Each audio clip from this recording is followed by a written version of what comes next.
Good morning, everyone, or at least morning here in Thailand. I've been wanting to do this video for a while. Um, I do enjoy my koi fish, and I know it's not to everybody's taste, but I've been threatening on 4 or 5 occasions with people that have written me to explain what I have here, how I got into it, give a little background, and that's what I think I'm going to do today. I'm sitting in here, it's raining on and off here in Surin, and I'll show you right after this little clip from my security cameras above, and I'll probably do a little voiceover on that and looking down into it, and then we'll walk around and I'll give you a little bit of info on what I've done over the past 35 years, maybe a little longer. Anyway, I really enjoy it. So anyway, I will do it. So hopefully you guys will come along, even if you don't like koi, which I don't see how you could not like koi. Even if you don't want to, keep them. It definitely is a soothing thing for me. But we'll talk more about that in just a second. So anyway, hopefully you'll follow me along. So let's go.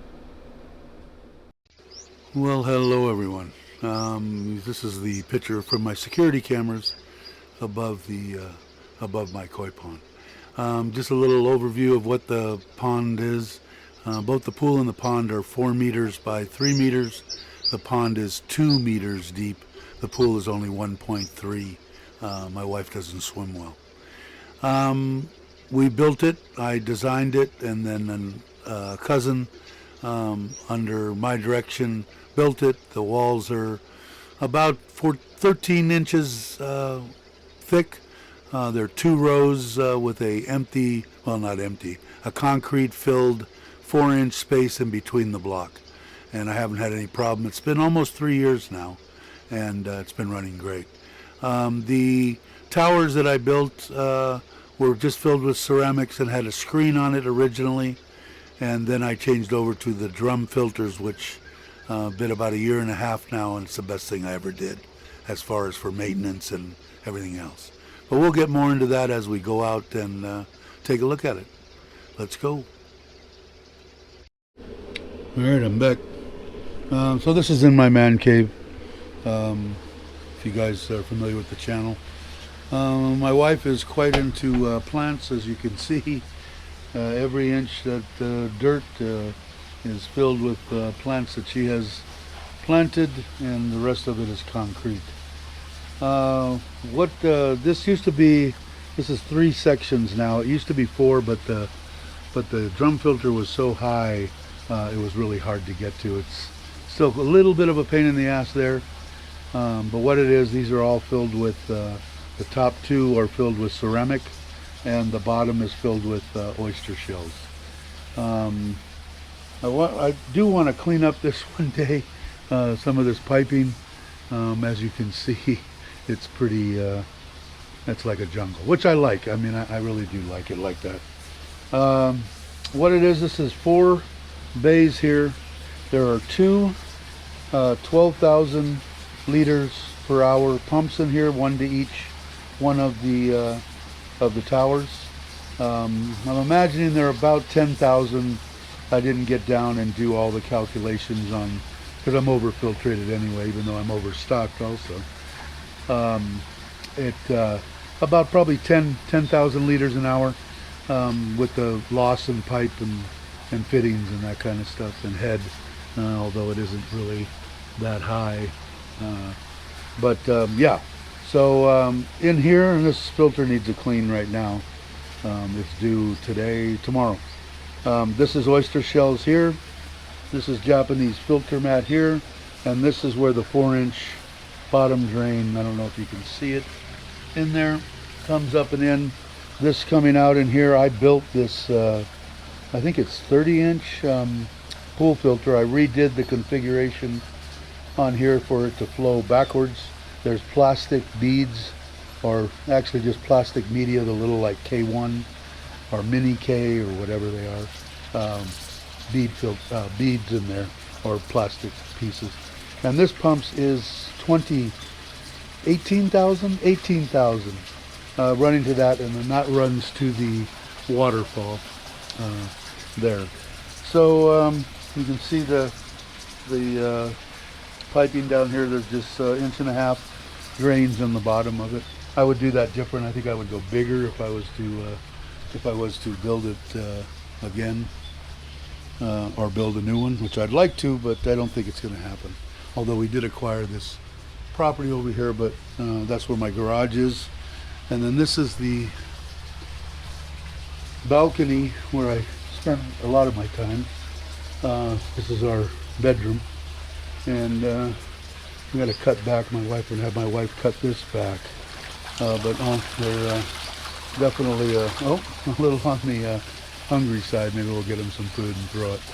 I need to get in and brush down. I got a little bit of string algae. I've never treated this pond for any algae. I don't overfeed the fish, and I have a trickle in type trickle out, so I just don't, they will munch on a lot of the algae, and I don't have a problem with it. So if I ever do, then I'll probably will treat it. But you can see there's one on this side and one on this side. They're exactly the same. 3 chambers, 2 with ceramic, 1 with oyster shells, and then this is the pool over here. Just to give you an idea, we kind of took every square inch. There wasn't much room in the property, on the property. But yeah, so I spend time here. You can see my view as I swing back and forth. I really enjoy it. It's soothing to me, the sound of the waterfall and all that. But basically the pond itself, let's see.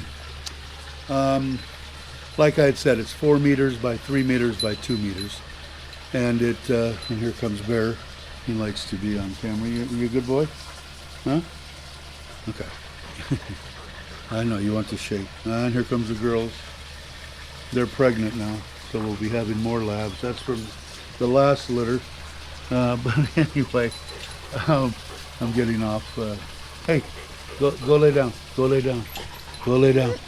Go lay down. I was going to put 2 bottom drains. One is 4 inch. A lot of people overkill on bottom drains, and the problem is if you don't get enough flow, which I have, and you run 2 4 inch, what I'm saying is if you're not moving enough water through there, you'll get bacteria and sludge and stuff inside the 4 inch pipes if you're not moving it at a certain velocity through that pipe. What I do is I've got a cap that goes on here, and once a week when I flush this, I put that on there, let the water drain down a little bit, and I pull it out, and the water will rush up through 3 times the velocity, and anything that's in there will get washed up. But I think for this size pond, I think one in the middle, in the center, is fine. I haven't had any problems. It's been almost 3 years now. I've always run the 12,000. The pumps that I've got, I have to see, they're perfect and they're reasonable from Lasada. And I keep a couple of them extra because I have a front pond that's not quite finished yet, but it's getting close. It's in between my steps that enter the house. These are the pumps I use. They're great. Sorry for the interruption. House from the front, and my kitchen that protrudes out. And it's got a glass on the front, and which is dirty right now. But anyway, like I said, I really enjoy it. You can see the pond is, if you know anything about koi, the pond is definitely overstocked. My wife got into it. First, she didn't know what she was going to do about keeping koi and anything like that, and then all of a sudden she's buying koi at auction and stuff, and they're getting sent here. I tried to explain to her that I think I said I would do so. About 35 years I've been keeping koi.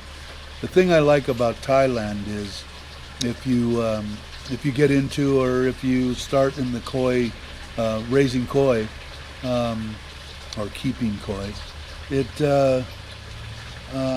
it's hard when we have a harsh winter or even a winter at all, because when it comes out, the bad bacteria has a tendency to mature first before the good bacteria, and you end up with sick fish, and it could be a nightmare. And a lot of people, they stop, stop because it becomes heartbreaking to them and more overwhelms them.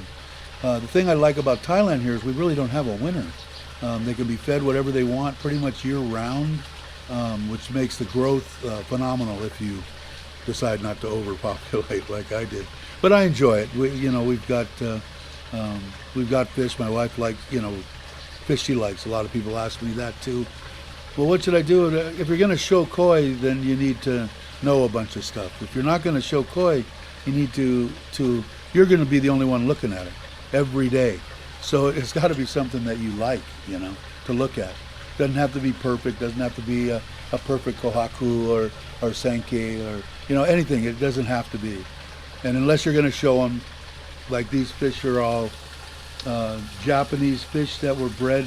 Some bred in Japan, some bred here in Thailand.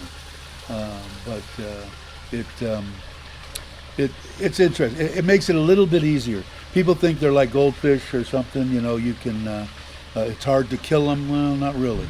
They've been so interbred that you have to be a little bit careful. The biggest thing is if you watch your water and test your water and keep your water perfect, it will 99% of the problems that you're going to have are going to go away.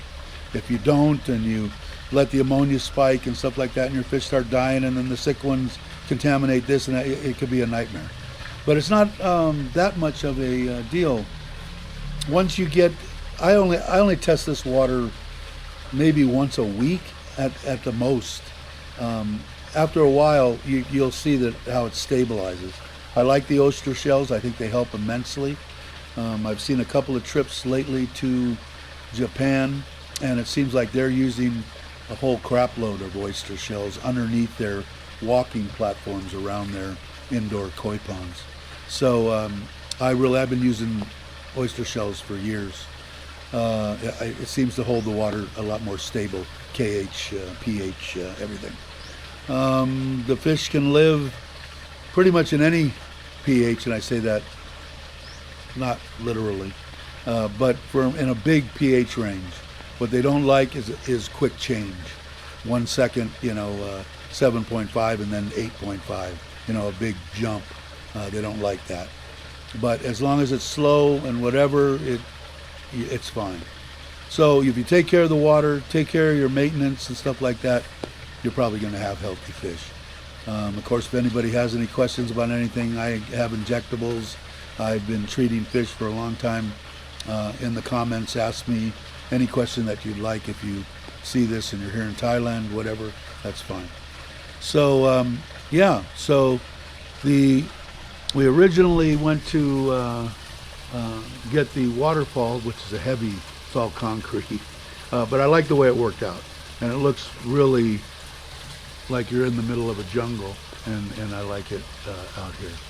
So rather than make this video really, really long, maybe I'll break it into 2 parts, part 1 and part 2, and then maybe in part 2, if you guys have questions, by all means answer, ask them, and then maybe I can answer and address some of the stuff in part 2. All my water, just so you know, I use well water. I've got a well here and I have city water. I don't even, and I should probably, in case it did get contaminated, I don't even run chlorine filters anymore on my water in and out, or in here. And it seems to be nice. It's some people would say it's running like 8.2 on the pH, which I think is fine. A lot of people like 7.5. I think all the way up to 8.2 is I like it. It's good enough. It's what your fish like. What you watch your fish, you see when they're happy. These are happy fish. They're waiting to get something to eat. But koi keeping here in Thailand, I think is it's awesome. And like I said, if you like If you're retired especially, and you've got time to enjoy sitting like this for a half hour, it brings my blood pressure way down. So I do enjoy my koi. I can do some videos on stuff. If you have any kind of would like to know anything about anything, or a video done on something, let me know, and I'll try to do a video on it. But hopefully all you koi people out there, hello and welcome to Thailand, or at least watching the video in Thailand. And we'll go for part 1 and part 2 to come. So everybody have a great morning, afternoon, or evening, and I will catch you on the next one.